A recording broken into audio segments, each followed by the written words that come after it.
Hey everybody, it's Mike from Orderflows and welcome back to my channel. In this video, I'm going to be talking about, a question I get asked a lot by traders that are new to order flow. Sort of what are the things that they should be looking for in the order flow as a beginner. Now, if you've been enjoying my content, be sure to like the video and hit the subscribe button as well as the notification bell so that you can be notified whenever I post a new video. All right, so a question I get a lot is, hey Mike, I'm new to order flow trading. What do you suggest I do?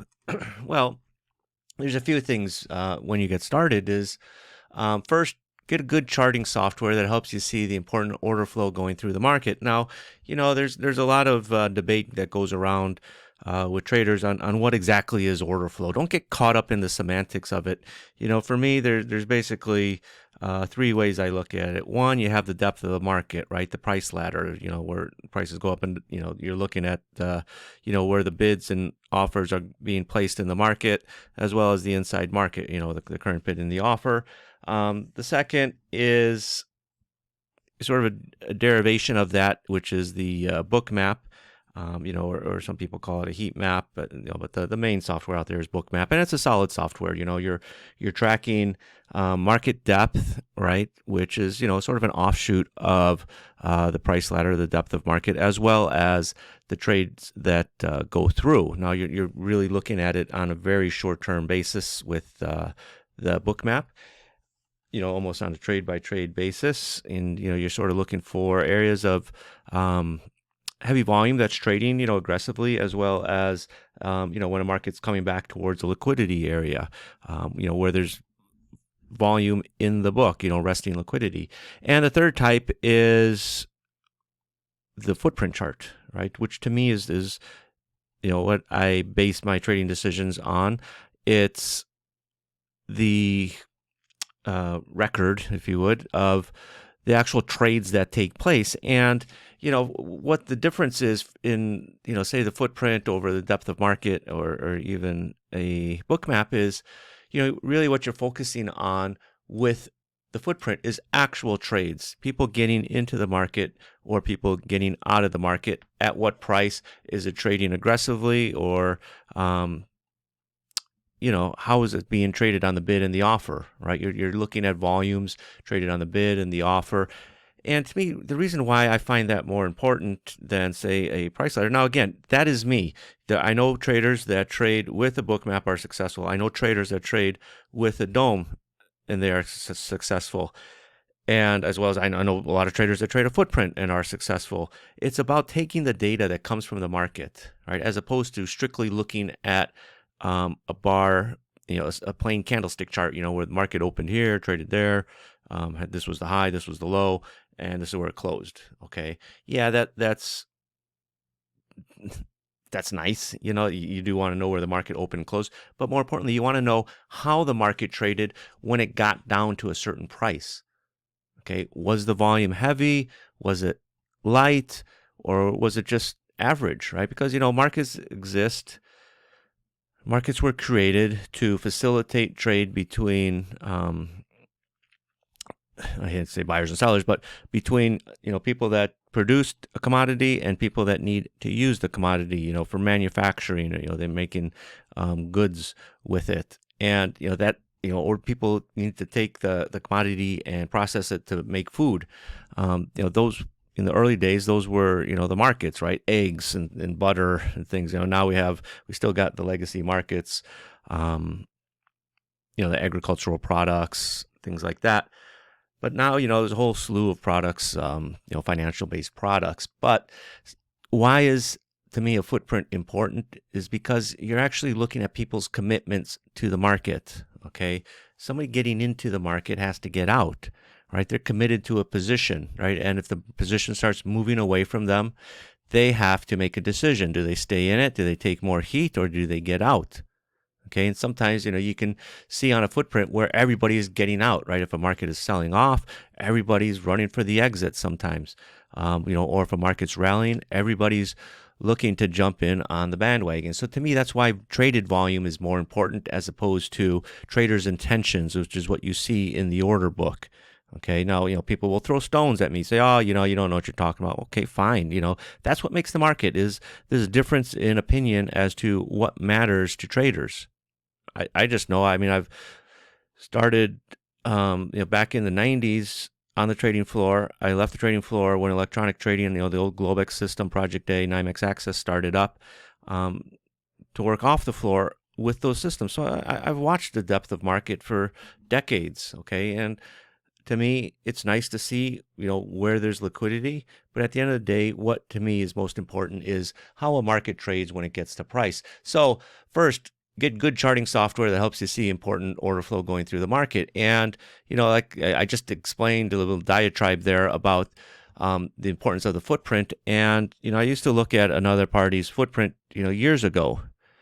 And the problem was it was just like this. It was just a simple footprint, bid-ask, point of control, bid-ask volume. You got the deltas on the bottom.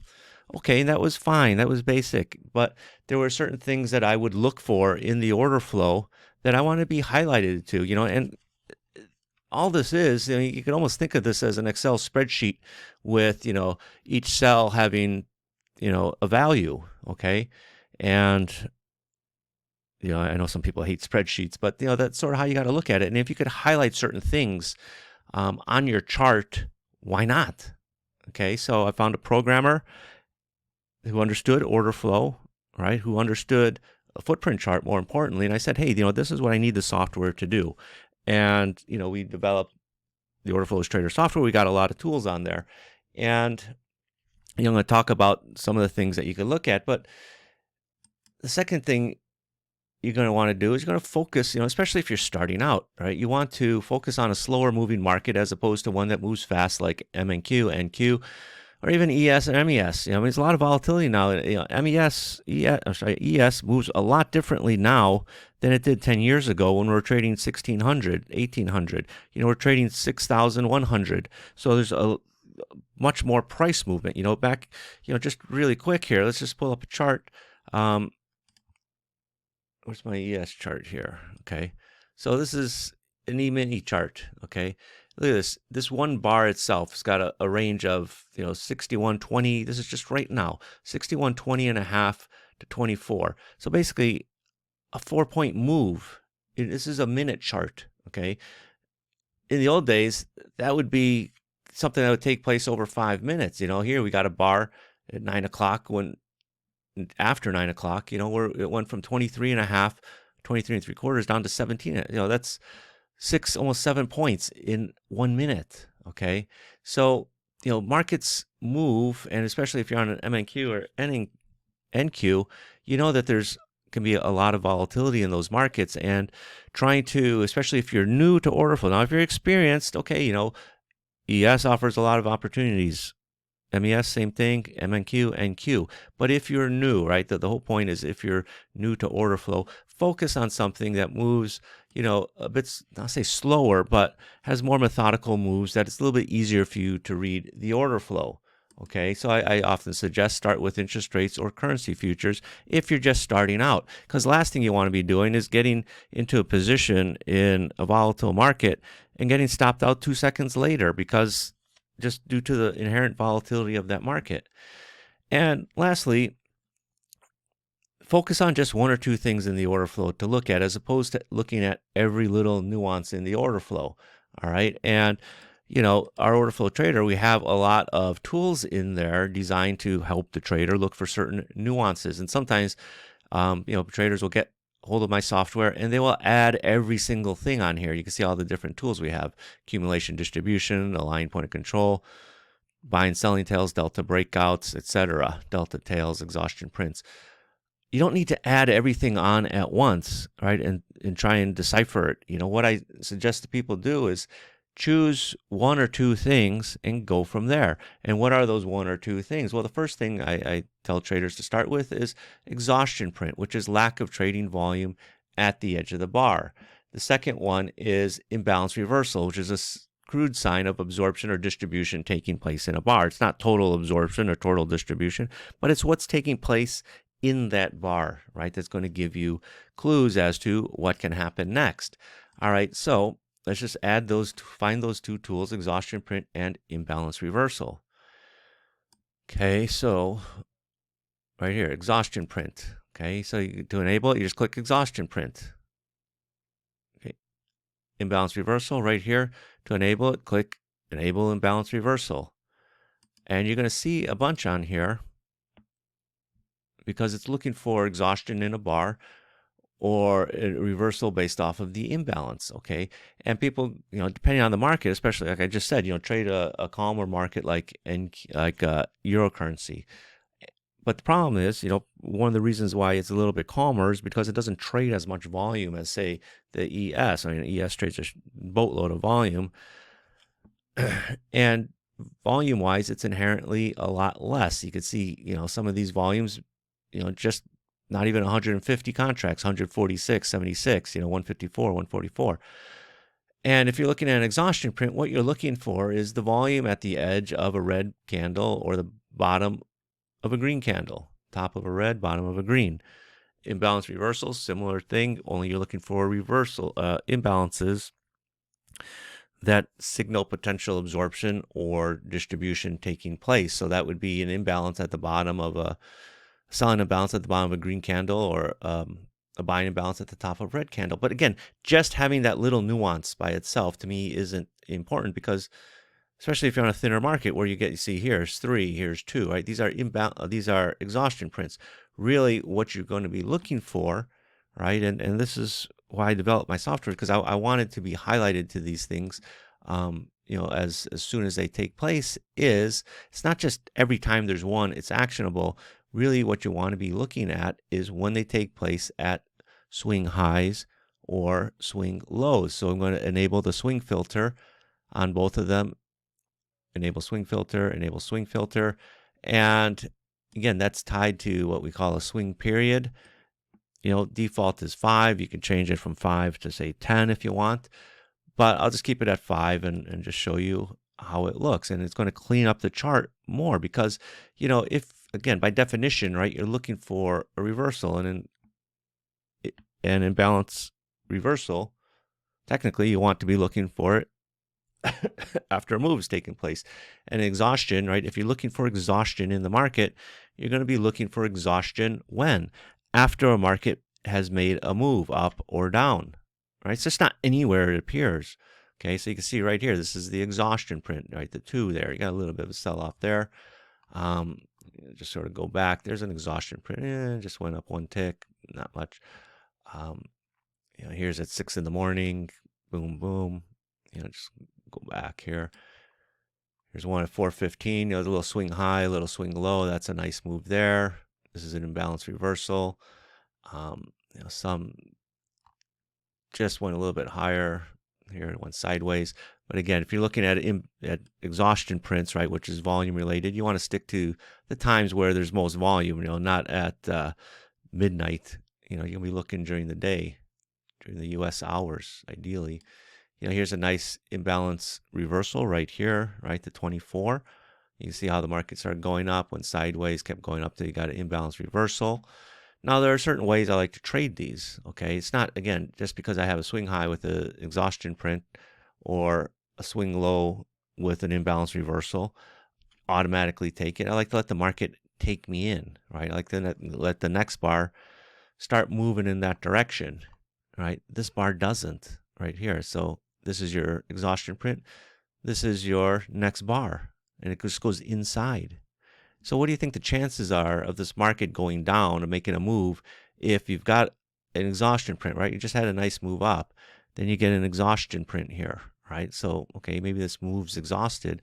But then instead of, and again, if you think the move's exhausted, it should start going in the opposite direction. If it doesn't, it just goes inside, that's not a good sign, because it's not making the move that you're expecting it to do. Here, next bar starts trading higher. That's exactly what you want to see. You don't want to see it where it just goes inside. It's struggling to make the move, because if it's struggling, maybe it could just be someone, there was, possibly somebody who's buying it up. Then they want to pause because they realize they've moved the market quite a bit. So they're going to pause, let the market sort of calm down, catch its breath, and then start buying again, right? So that's, to me, that's the importance of order flow, right? It's not about just having something happen in the order flow. You got to take it a step further and put it in market context, okay? If it's a reversal sign in the order, because there's different signs of order flow. Some things are meant for momentum, some things are meant for reversals, some can be used, in multiple different scenarios. So at the end of the day, it's about putting it all in context, all right? And again, if you are looking at sort of the depth of market as opposed to a footprint chart, what is the trader's commitment? Because you've seen, if you've looked at a depth of market long enough, you know that sometimes there's big size and it gets pulled quite often, right, as the markets get close to it. When you look at a footprint, that's what actually traded in the market, and to me, that's the most important piece of information that you can do, right? That you can use in your trading, as opposed to, because if the market is trading here, right, it's trading 61 at this high, I know there's 100 lots traded there. That's data, as opposed to, you know what? Yeah, there was 200 on the offer up here at 63, but if we get up to 62, that offer gets pulled, and by the time we trade 63, maybe there's only 50 lots there. Okay, well,